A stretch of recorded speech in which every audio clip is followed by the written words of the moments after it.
and Titan MRI for their great support. And want to tell you about an event that's going on here soon as well. But follow us on Facebook and YouTube. Follow yours truly on Instagram at Ohio Gator for Life and X at Real Ohio Gator. Let's get to it. What's up, Rob?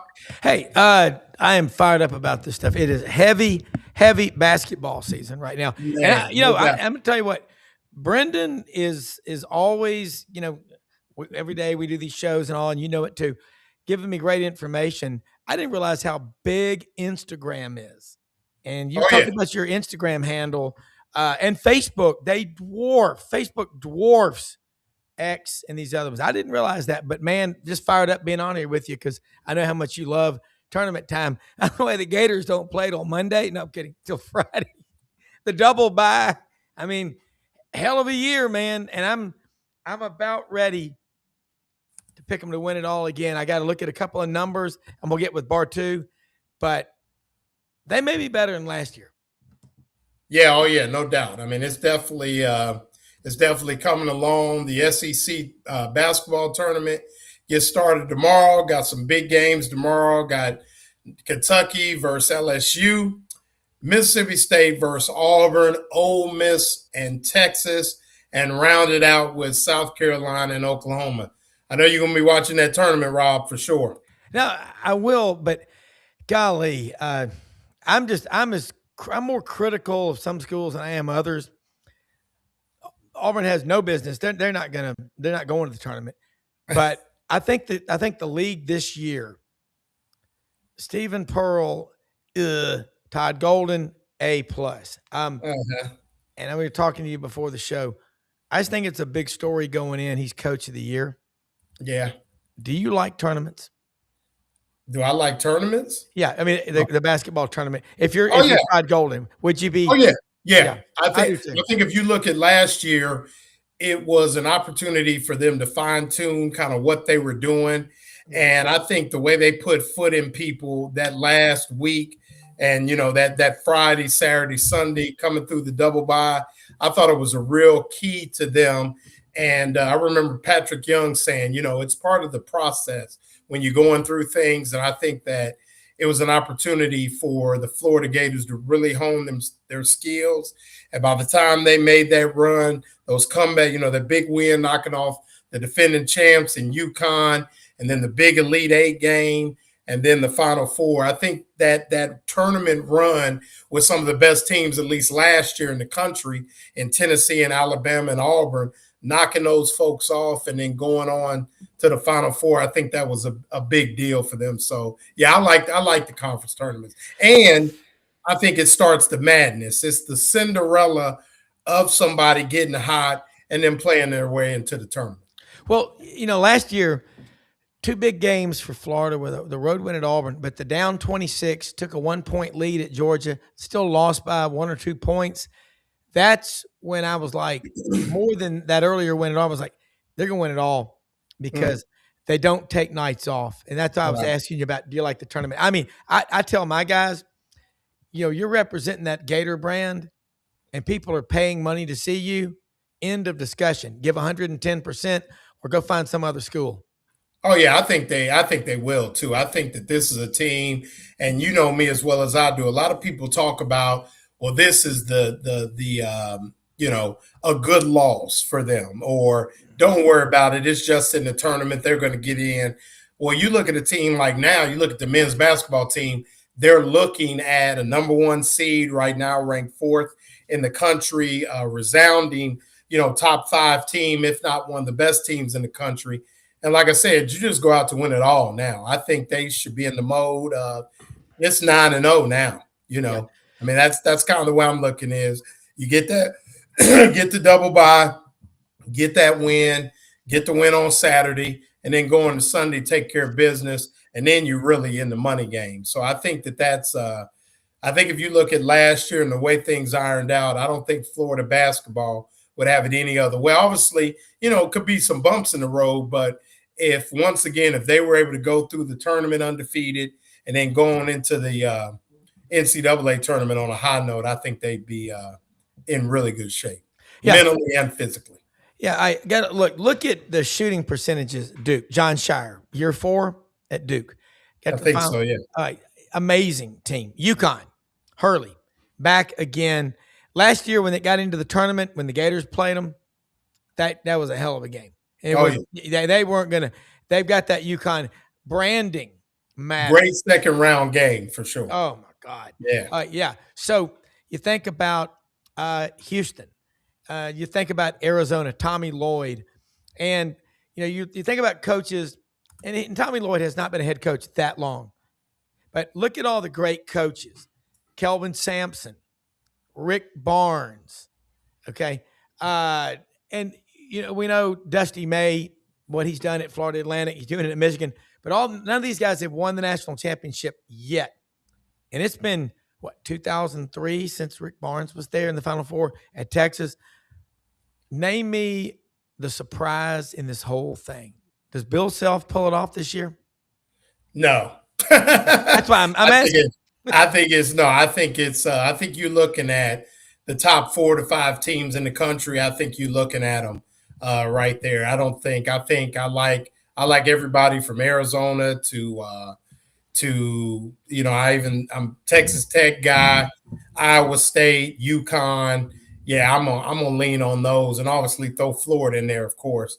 And buddy, you in there? Yeah, I'm just going to say you guys are burying the lead tonight. Now, come on. We had Todd got coach of the year in the SEC. They wiped up. They had how about this? Ruben Chimula. Not only was he defensive player of the year, but scholar athlete of the year. How about that? Doubt. I mean, some remarkable things. And here's the thing I wrote about today, and the thing I think we ought to focus on. Do you realize if you trace this team and where they've been, what they've been doing, this is not a straight line.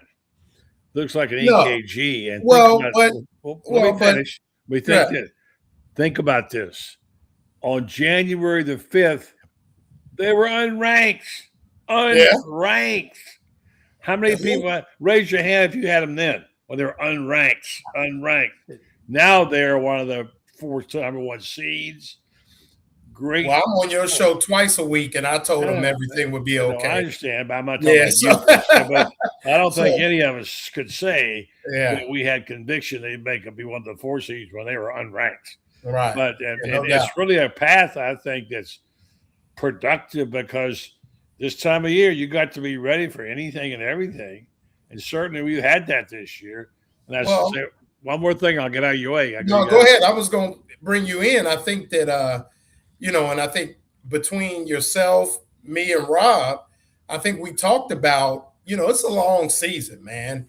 And you talk about January and December when they were stubbing their toe. And we told folks, I definitely had them still in the mix. I thought they'd be exactly where they are right now. If the guards came around, I thought they'd be exactly where they are. And so, I think, buddy, that you one of the people that preach patience as well. So I think, when you look at, Golden, I didn't necessarily see Chenyalu's emergence, but you look at Thomas Houck playing himself into the lottery. You look at where the guards are now. Phenomenal guard play. So I think we all were in agreement on that. Yeah, 6th man of the year, Chimula, Klazar. I'm not going to be on here but a minute because you guys got a show to do. But I just want to say at a time when if you got nothing to do this week, this Gator basketball I was team ready to get you. Oh, you going? Go ahead. Friday night, I'll come back, but I was going to get out your way a little bit and going to tell you that Friday and 1 o'clock game, I believe. We don't know who they play yet, but then meanwhile, the football team, and I heard the press conference today, is turned it up a few notches, and for the first time, I didn't hear Sumrall bubbling over with optimism. He's calling it like it was today. We got a long way to go, and that's a good reminder they do. Meanwhile, some really terrific play by players, but he feels they are nowhere near where they need to be, and he said. And then the other thing is that he said he'll be off in a couple of weeks. They're going to take time off before spring break, and the players like that. But he said, and his wife talked about this, They were planning to take a trip to Italy this year. It's their, I think it's his 40th birthday, their 15th wedding anniversary. They were going to go all the way to Italy. Well, guess what? Something happened. He got a job in Gainesville. So Ms. Sumrall can't be real happy about that. So you better have a nice little prize for her when they have a couple of days off, which you will have to do in a couple of weeks. Anyway, just to jump in there and say, life's pretty good right now for Gator fans. Yeah, and buddy, the one thing I liked about it, and we were going to get to this later in the show, but not only did he say they weren't ready to play, he used the term that I always like to use. He said they weren't physically ready to play the physical style of football that they need to play. So for the first time in 4 years, I heard somebody actually talk about the physicality of the game and building that in that football team, buddy. Yeah, he mentioned that was one of several things. Yeah, right. He was asked specifically about physicality. He said, yeah, but that was one of several things. Right. So it's a young. But I mean, at least he mentioned it versus he's definitely what we mentioned heard the last 4 years. Yeah, for a guy who's always so up. I don't know, Rob, if you had a chance to hear many of his press conferences. I watch it, yeah. But he's so enthusiastic of what he does that we tend to think something's drastically wrong when he's not bubbling over. He's still bubbling over, and he's calling people out. And he also said he wants other players to call their teammates out. So, all right, guys, go ahead. I'll come back later and talk. Oh, you're all good, buddy. All right, guys. Man, that was great. Before we get out and kind of bring Noah Ram will be joining us soon. I want to take time out to thank the sponsor of the Buddy Martin Show, Meldon Law and Titan MRI and Imaging, serving North Central Florida for 7 years. We appreciate those fine local businesses. Give us a chance to represent them for a very long time and letting Gator Nation know what's up. And we got a new thing for you as well. There's going to be 2 events on March the 30th, the Legends Gala at Spurrier's Gridiron Grill for the first time ever in a public setting outside the Heisman Trophy ceremony in New York City. 3 legends are coming to Gainesville. Join Steve Spurrier, Danny Werfel, and Team Tebow for the Legends Gala at Spurrier's Gridiron Grill on Monday, March 30th, 2026. During that time, they will also have at the Alachua Sports and Events Center an opportunity for you to take a handoff and score a touchdown or catch a pass from Danny Werfel or Tim Tebow, and they will then sign that ball for you as well. So for information on those both, go to fllegends.com as well. Also, you can catch your copy of The Golden Season by our man Franz Beard. Great book that chronicles. You got your book there, Rob? Show your book. They said they sent me one. I've never gotten it. I think a big got it. Like we literally say, recording live from somewhere. So I'm in Austin right now. Are you in Austin? Yeah, I am in Austin. But go out and get your copy. You can go to spurs.com/shop and we'll get an autographed copy delivered to you by our man Franz Beard with The Golden Season. So do we have Noah yet? No Noah Ram yet, but Noah Ram is going to come in, Rob, and talk to us a little bit about the women's basketball program at Florida. I don't know if you saw Kelly Ray Finley was dismissed or not retained for this year, and I see Larry Gross asking me who are the 3 candidates to replace Kelly Ray Finley that I'd like to see. So here's the thing. I want to talk about this a little bit and take kind of my media hat off and speak from a personal standpoint. Kelly Ray Finley is a dear friend of mine. Made no secret about that. We've had the opportunity to do a lot of things with women's basketball, even flew on the team plane with the team to South Carolina last year. And so, it's tough. I don't feel like that the University of Florida is really bought into women's basketball. So whoever will take that job, Larry, it's going to be some challenges. I've heard names from Coach Yo at Ole Miss. I'm not a big fan of I'm not a big fan. I'm not gonna make a secret of that. Everybody that knows me kind of knows that that's not really the direction I would like Florida to go in. I've seen Tammy Reese, who was a teammate of Don Staley's at Virginia. You remember Tammy Reese, right? Rob, you remember Tammy Reese with Don Staley? Played in the WNBA for quite some time. There's a few names out there that have been mentioned. We'll let Noah kind of talk to him. Noah did a real good job of talking about some of the up and comers. There's Vanessa Delisha Milton Jones at Old Dominion, who's basically arguably the greatest player in Florida basketball history.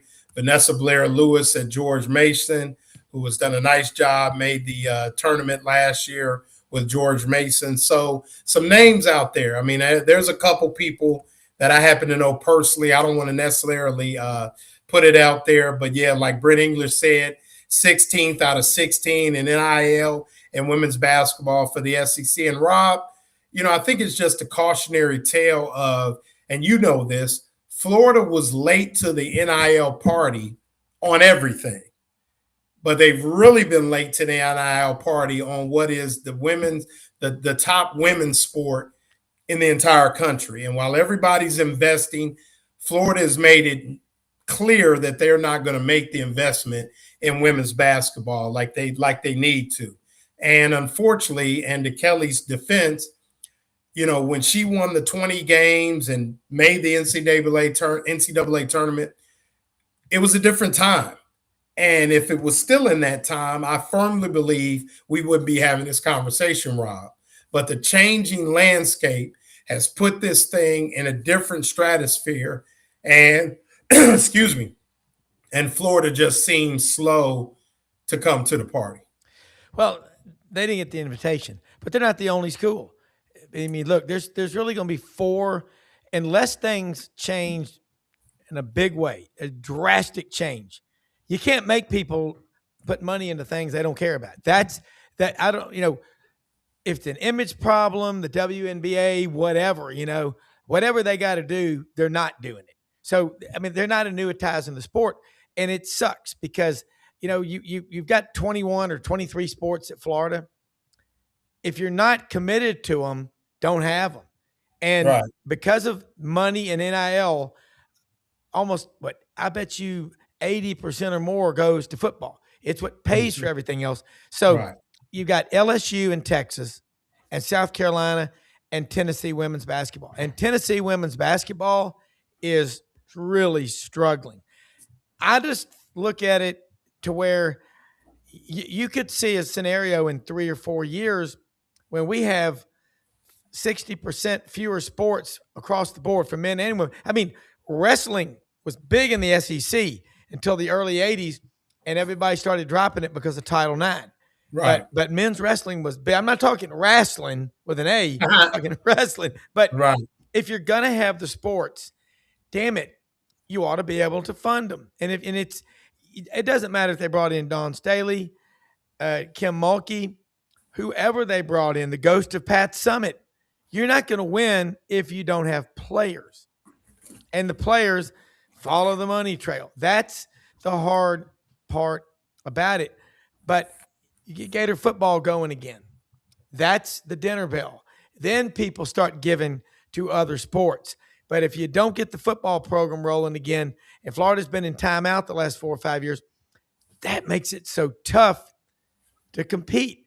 And personally, I hate it. I used to love to watch women's basketball, but it's just become an oligarch of 4 teams in the SEC for the women. And the men, I think everybody's trying, but wow, that remains to be seen. But I don't think Florida had to spend as much money as Kentucky did.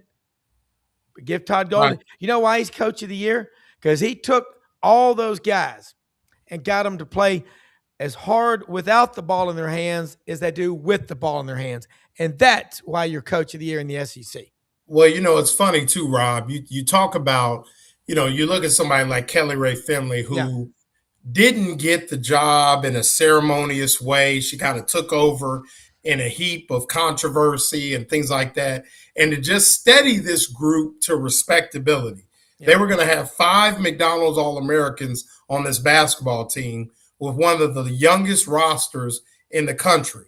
And they were going to all come back for this final year and really try to make a run at it.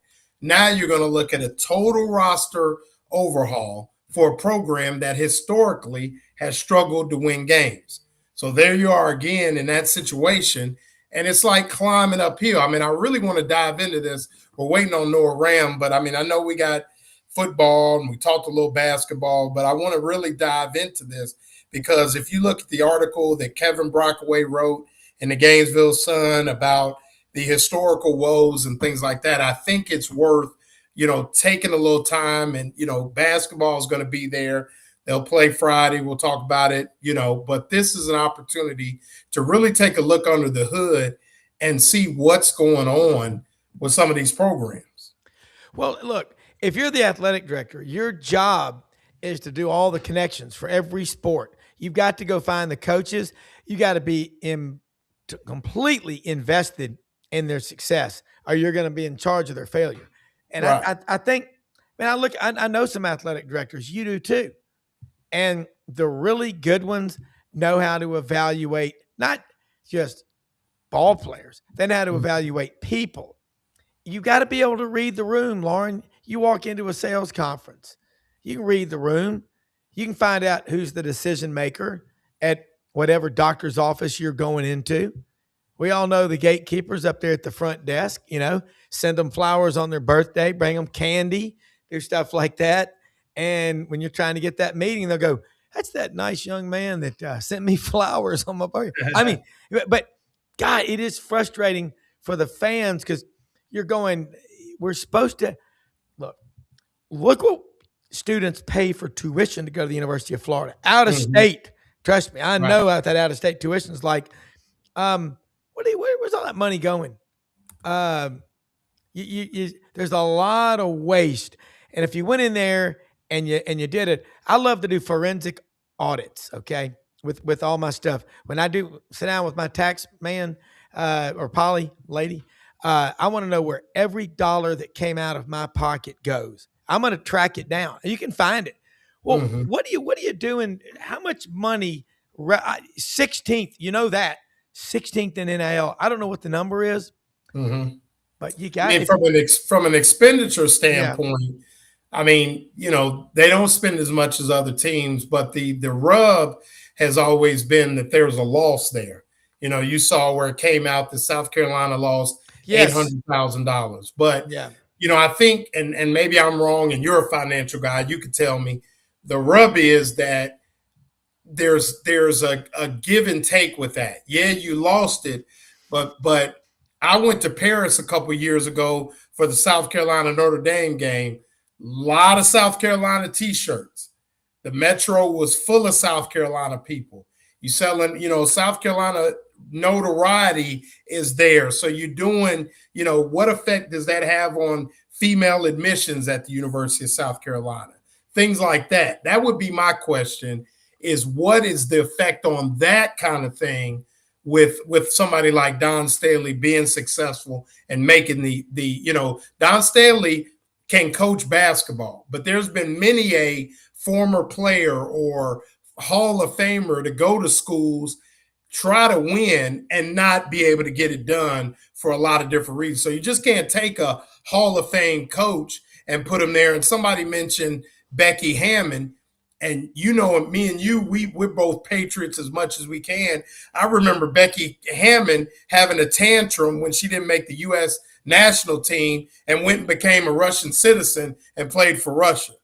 I don't want that person as my coach. Yeah. So, everybody talked about Becky Hammond and she's done well, but I didn't forget things like that, No. So there's a lot of things going on, that put it out there. Shout out to Florida baseball. They got it done tonight versus FSU. Big win for anytime you beat the semis in anything, like Shane says, that's a big win. So, but while we wait for Noah, so that's kind of where I am now, so I didn't get to write about it because I've been busy working, but that's kind of where I see this thing is Rob is if we're not careful, like you said, it's going to be a conference of about 4 or 5 halves and have-nots, and that's where we're going to be. And you're looking at a program, and appreciate you coming in, Noah Ram of the Gainesville Sun joins us. You're looking at a program, and Noah, you could take it away kind of after this, that is traditionally and institutionally been below average. So what's next? Go ahead, Noah. I mean, I think a lot of it depends on in this next few weeks, how much Scott Strickland is willing to buck kind of what people expect out of him, and just what, again, the conventional norm, there was a report from USA Today, our sister company, the Gainesville Sun, that said that Scott Strickland wants to pay $700,000 or less for his new head coach, which would be crazy. Although, I will say, no, this is maybe not the best sample to give. She's not doing a great job. Kim Caldwell at Tennessee is getting $750,000, which, and that's at Tennessee. That's at a program that obviously spends a lot more on women's basketball than Florida. Again, not the best example because she is not doing a great job over there. But he was kind of saying that is not a terrible salary for if you want to get a coach from a mid-major. I mean, yes, if they're trying to get Coach Yo, that's not going to happen on that salary. But I don't think that's going to happen anyway, because if you look at all the complaints that she has given about coaching at Ole Miss with lack of financial support, the lack of community support, that's all issues here. If anything, it's worse here. Now, maybe that would change if Florida built a more consistent winner. But I think that's step one, is who they're willing to get as a head coach. And if it's what I think is going to happen, which is a mid-major coach, you just have to hope you luck out. I mean, you just have to hope that you're able to get a coach who can do more with less. And unfortunately, we are also now in a situation where whatever coach you get at a school like Florida has to also be a coach that can do more than coach, that can raise her own NIL money, can raise community support, and more so can win initially with limited resources to prove to Scott Strickland that this program, if you invest in it, could be a winner. Now, you would think in my opinion, the mark of other schools. Georgia invests $1 million into women's basketball. They're going to make the NCAA tournament this year. Ole Miss is obviously, since Coach Yo has got there, their support has gone up. They've been a consistent tournament team. They have made the second weekend twice. You invest more in the program, you're going to have more success. That is how it works. And Florida just is hesitant to do that because, Scott Strickland saying he is right that even South Carolina loses money on the sport. That is true. But that's the case with most collegiate sports that aren't football or men's basketball. So, I mean, and Florida invests in its gymnastics program and invests in its softball program on the women's side. So it's just, these are the struggles of the coach. And I think it's really going to limit who Florida can get as head coach. Never mind the fact that to cherry on top, you're entering into the toughest conference in women's college basketball, where you have probably this year, like last year, going to have 2 teams in the Final Four. Who knows? You might even have 3 for all we know. Right. The way things are shaking out this year with Vanderbilt and with LSU. So it's a really, I mean, I hate to say it's just not an appealing job at this point. That's unless you just are a believer in the Gator name, and it's still obviously a great state for recruiting, it's not a great job, unfortunately. Right. Now, and you brought up recruiting. I've found that is there really a high school, a prep recruiting base in the state of Florida? I know you cover prep sports in the area and things like that. Is the state of Florida a place where somebody could maybe start to get a base of players and kind of build from that, and then maybe use that NIL money to pull some transfers? Or is it just kind of you say Florida because the numbers, but is it a sport at the prep level that is popular enough where they're building good prep players year in, year out? Yes. I mean, I still think you'd have to put Florida in the top 5, top 10 nationally. Okay. And I think a lot of that just comes down to numbers, and that's just how Florida is in every sport, in the sense. But no, it is not. I do not think Florida's dominance in women's basketball is what it is when it comes to recruiting into like football or baseball or softball. I think that an indoor sport like basketball, you see this in men's a little bit too. I mean, I would still say Texas. I know the Metroplex is a massive area for recruiting, and is an area that that you really want to tackle. Obviously, Southern California, of course, in any sport is a strong area for recruiting. The Atlanta area is strong. There's a couple of really strong areas, but I think Florida has a good base. I mean, obviously, recruiting in state is easier in Florida than it is in South Carolina. But obviously, Don Staley's able to go South outside Carolina's roster.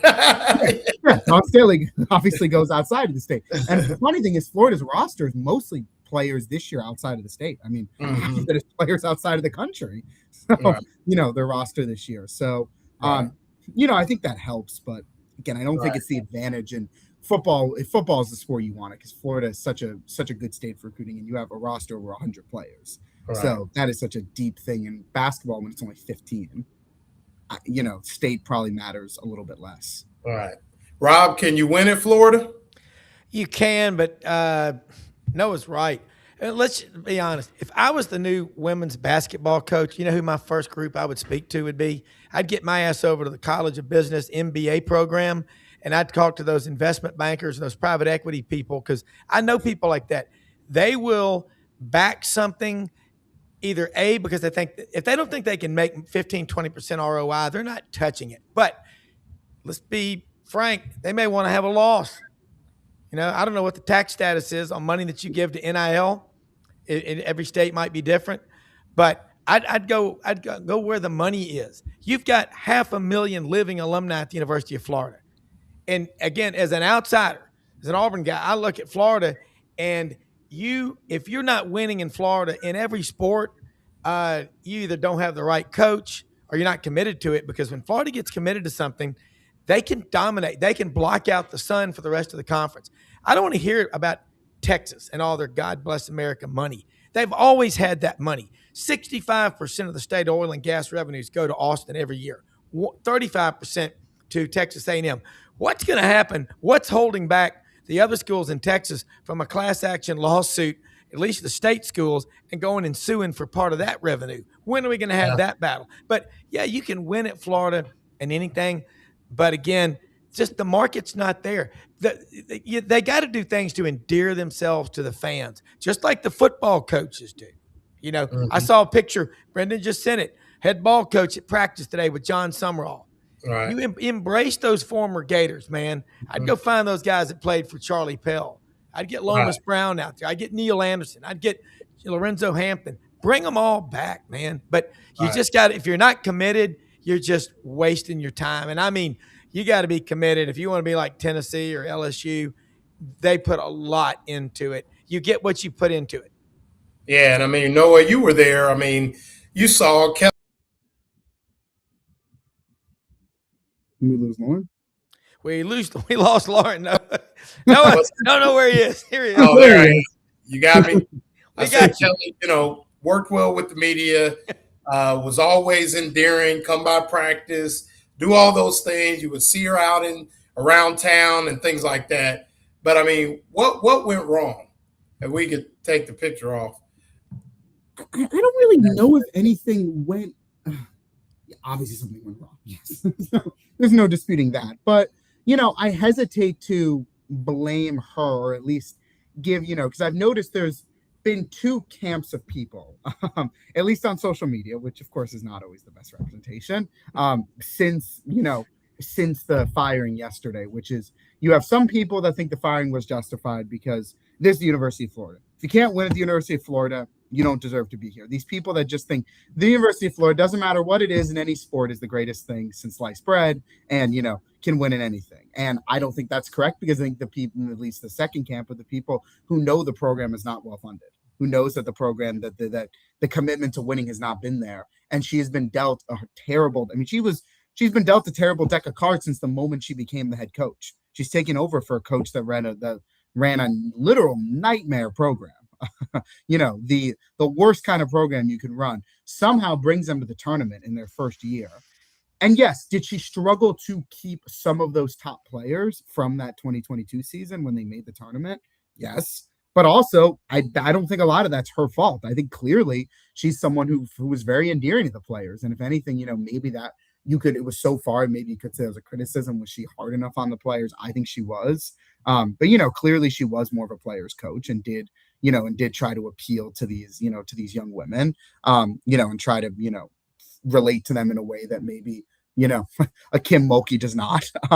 But I think that these players transferring is not her fault. And that, to me, when you're asking Loren what went wrong, I think it's that they lost so many key players in the portal and they just couldn't add them. I mean, it's that simple. And yes, she did a great job recruiting. The fact that Miara O'Neal, Liv McGill, Layla Reynolds are on that roster and have all been on that roster now for multiple years is beyond impressive. But, when you got Rory Harmon at Texas running around as a 23-year-old, you're not going to win in a conference with your best player being 19, 20 years old. It's not going to happen. And they needed transfers and they lost. I mean, Rashea Kyle to me is the big one. The fact that, I see you shaking your head, Loren, I think you would agree with this. You put her on this roster, they make the tournament this year. She was the missing piece that they needed. Right. But they couldn't keep her because you have Miami. Not like they're a historically great women's basketball program, but they're saw and invested. It's not even like they're also having a great year this year either. But they gave her the money that she wanted, and there reaches a point. Obviously, you have certain players. I'm sure Liv McGill could be making more money in another school. So certainly Kelly, her style and her personality has kept more players than you think. But money talks, and eventually you're going to lose these players, and that's the problem. They lost players, they couldn't replace them, and they just fell behind to the point where they just didn't have a deep enough team. They had too young of a team. They weren't a physical enough team. They had no size. Couldn't rebound, and that was the problem. That was the problem. They were, especially this season where the talent I think was pretty good. They were just missing that one piece. And they didn't have it. Right. Well, give us some names, and then we'll put it to bed. But give us some names that you've heard. You wrote a great article in the Gainesville Sun, kind of breaking down some of the names, like the Delisha Milton-Jones. You know how I feel about the coach from a certain school that I'll stop. I'm not a fan, but, Tammy Reese, I like that call. But give me some other names. I really like the Tammy Reese one, but that was a good one. But give me some names that you've heard. We'll put it to bed and go on from there. Yeah, I mean, I think that, Tammy Reese, there's a lot of the good thing that I was even surprised by until researching this article yesterday.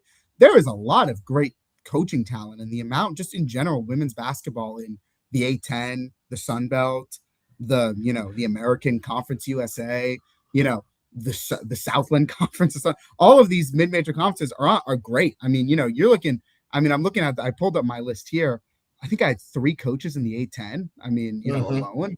And that's because it's a good conference. And, it's not just, Tammy Reese has kind of controlled that conference at Rhode Island. But I mean, again, you've seen success at, you've seen Old Dominion, I guess Old Dominion Sunbelt, but you've seen, George Mason have some success. There's some really good programs in there. So, again, I encourage, listeners to look at my article as kind of a good kind of thing, to kind of see, there's even some names on there, at Georgia Southern, Hannah Hayden is an interesting name. I think she is a little young, and you'd like to see a little bit more of a proven track record. This is really Georgia Southern's first good year. Matt Wise is another name on that list. And of course, kind of threw in there for fun, given his connections to the program, or to the athletic program in general, being Mary Wise's son. But I mean, listen, he did a great job at Sanford. They're going to be in the tournament in 2 weeks, or next week, just, despite finishing I think 6th in the, in conference play. So, that's interesting name. You even have Megan Griffith at Columbia. They've kind of been a nice power in the Ivy League. And I mean, they're not going to win it this year, but that's because Princeton is literally ranked, which is obviously very impressive for a mid-major to be ranked. So no shame in losing the conference to that. So a lot of good names in there. And I think those are coaches that, are realistic. I tried to keep it outside of Coach Yo, realistic choices that none of these, I didn't put in any other Power 4 coaches. Of course, it'd be great to get a Power 4 coach, but I just don't see that being realistic. But all those 9 other names that I have in my article, I think are players that Florida could get. Delisha Milton-Jones is someone that you'd want. I don't know if she has the proven track record of some of the other coaches on that list, but of course her background, being arguably the greatest player in program history, would be a great name. So I think a lot of these are names that that you would really that I think you could still be happy with as a Florida fan. I could feel good about, given that these are coaches at schools that don't have a lot of resources. They've had success. That are any of these coaches necessarily going to put Florida at the level of South Carolina and Texas? Probably not, until massive investment comes in. But could they put Florida at the level of Georgia, Ole Miss, kind of that middle of the conference? I think it's possible. So we'll see. We'll see what happens. But but I'll be interested to see. And I hope Scott Strickland does his vetting, because the last time he actually picked from scratch a women's basketball coach, it did not go well. And we're not talking about Kelly Ray, since she was an interim. We're talking about her predecessor. So let's just hope the proper vetting is done this time. Yeah, no doubt. And we'll get into it a little further when some names start to emerge and things like that. But so we'll put that to bed for the time being. And before we get into a little football, let's pay some bills. Let's talk about the good folks at Meldon Law. Proven and skilled lawyer since 1971, the only official law firm partner of the Florida Gators, doing a lot of great things for the Gator community. Obviously, we'll be involved in the Florida Legends. You see the Meldons, they'll be ready to take the ride again with the men's basketball team. See them at a lot of different sporting events, just supporting the University of Florida and the Gainesville community. If you have a legal need that they can't help you with, which personal injury is mainly their thing, they can point you in the right direction to somebody that will, help you with whatever it is, be it estate planning or something like that. They can point you in the right direction. Offices up and down the Florida coast, from Lake City all the way down to South Florida. Meldon Law, we won't back down. And then Titan MRI. Titan MRI and Imaging has 3 great locations, 2 in Gainesville, 1 in Lake City, serving all of Columbia County and Valdosta, Georgia. Coming soon to Ocala, Florida. No insurance, no problem. Larger MRI machines for comfort, X-rays, CT scans, anything you need. No appointment needed, no insurance needed with their self-pay options. Titan MRI, it's your choice. So Noah, Rob, got a little football going on, still early. You know me, I don't get into talking season. I haven't been able to get out there and check them out, Noah. But, what are you hearing about the first few practices under Jon Sumrall? I mean, I think they're going great. I think, certainly, fans have seen updates from my colleagues, in the media, that Jon Sumrall, certainly his attitude is is great. He is instilling an idea. I think there's certain things that are, that I think are, even that are telling to me, even just like little things, like the fact that the team, they started practice even earlier, but I know like the media viewing session for us starts at 8:30 in the morning. He's getting them out early. He's getting them, making sure that they're getting out, which honestly is not terrible given the recent heat we've been having in Gainesville, to have them get out early. But he's instilling physicality in this team that I think wasn't there in the past. So I think that it's it's really good to see. I hesitate, as you said, Loren, to kind of get involved in the talking season and kind of who looks good, who doesn't, just because it's so early. I mean, we're not even halfway through spring practice yet. Spring practice is obviously not the fall. So, I think some things are interesting. I think obviously the quarterback battle is interesting. I think for the fans who maybe want an answer, I'm going to be honest, I don't think we're going to get an answer until the fall. We might not even get an answer after the first 2 games, given that schedule. We might kind of see both, Aaron and Trammell play against FAU and play against Campbell. That would be my guess.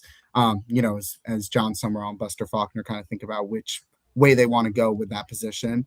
I think, Trammell has looked a little bit better, but also, I mean, Trammell looked good last year in spring. And, we didn't really see him in the regular season last year, but I mean, I think he has potential. I think obviously the benefit with Philo, as as I'm sure we've talked about, is of course coming from Buster Faulkner's system, and having that advantage. So, I think the team looks good. Everyone's saying the right thing so far, but I mean, of course, this is the honeymoon period right now. So, it's you can't really find too many negative things to say. But again, I think for now, every box is being checked. I said this on I said this on our podcast, Swampcast, last week with Kevin Brockway. I was like, so far, if Jon Sumrall is trying to be the anti-Billy Napier, he's doing that so far. As kind of a way to appeal to the fan base. So again, but everything is good when the record is 0-0. So we'll Rob, see. you like that anti-Billy Napier? Well, I'm so mad at myself for not thinking what I originally thought of him. I thought he was a low energy guy who had been on the staff at Clemson and Alabama, and that's the only thing he'd really done. I don't dislike him personally, but what you saw in the first season, the second season, the third, and the fourth, it never changed. You know, the problem with players in the wrong position, too many guys on the field or whatever. But I like what Noah's saying about Jon Sumrall. You know, again, we've got a giant of journalism here, Buddy Martin. Physicality, a word, a term, a phrase. Is it technically a word? I just think of PMT, physical and mental toughness. And that's what John Hartwell, I was with his good friend, John Hartwell, Jon Sumrall, he's known him since high school. We were talking about him this weekend. He's bringing, Florida's got players, got a 10 or 11 roster on the blue chip index. Just get out there and tell those guys, hey, quit playing soft, quit looking at your mobile banking apps and get back to represent this brand. Because if you play football at Florida, Noah, I know I'm one of these guys that thinks you should win and everything at Florida because I think Florida is the Garden of Eden, panacea. You're on a gravy train with biscuit wheels if you're a coach in anything at Florida, but it isn't that easy. You got a lot of people that live in Florida that are from Ohio, Pennsylvania, and Illinois, and they're giving their money back to Penn State or Illinois or to Indiana or something. But I just think that you got the right coach at the right time, and you got the one that everybody wanted in Jon Sumrall, who's won big everywhere he's been. That's not an accident. Buddy, we got Coach Spurrier practice today. Kind of dialed in. You've been very pleased with what you've seen so far. You listened to the press conference today. We talked about it. But just the first 4 days, what sticks out to you? Well, first of all, those people sending money back to Penn State, they ought to start paying an income tax in Florida. Yeah. Like that, you know what I mean? I agree with you. You know what I mean, buddy? No, I understand that. It's Crazy. Very true. Well, we have this many people in one state. Yeah, I wanted to emphasize, you all know how much I love Spurrier, but that's not just the point here. I think what instantly is the simplest thing in the world, when you measure your assets, Rob, you sit down, you got an unbelievable asset right there in Steve Spurrier. Mm-hmm. And what used to absolutely slay me was why the head coach never mentioned him or talked to him and never asked him a question. And today, not only did he go out there, I don't know if you were there, you're the boots on the ground guy, you know more than we do.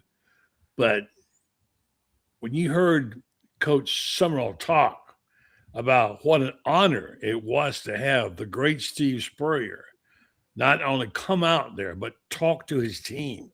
He spoke to the team. And he said, I don't know how much the players liked it, but the coaches loved it. He said, I loved it, being able to hear it. And Bob Stoops was there too, by the way. Wow. Right. Yeah. So when you got something like that, just like we talk about Steve Spurrier's Grand Grill, what a tremendous asset that place is. Mm-hmm. It's their own country club for the University of Florida, right there. And so you got an asset, you use it, you don't hide it. You go back. Even Dan Mullen wasn't worried about going down the hall and saying, Coach, throw this ball play up for me. I mean, use what you got, for crying out loud. And don't be so arrogant. And one thing I'll say about this new guy, Sumrall, he is not an arrogant person. He is in his own way, but not when it comes to things like tradition. He made it known. He was so proud to be at the university to have Urban Meyer and Steve Spurrier, and then formerly, obviously, Bobby Stoops. So I don't know how much that difference that makes. I'm sure Noah's thinking, oh, yeah, the old guys again. But use what you got, you got to use it, right, Loren? No, absolutely. I mean, you're talking about two guys, and I mean, you're not just talking about two coaches. You're talking about two guys that revolutionized the game, both offensively and defensively. I think a lot is lost on Bob Stoops because when he went to Oklahoma and the Big 12 was like 7-on-7, but people forget, his ability to bring Kansas State as part of that staff up to speed.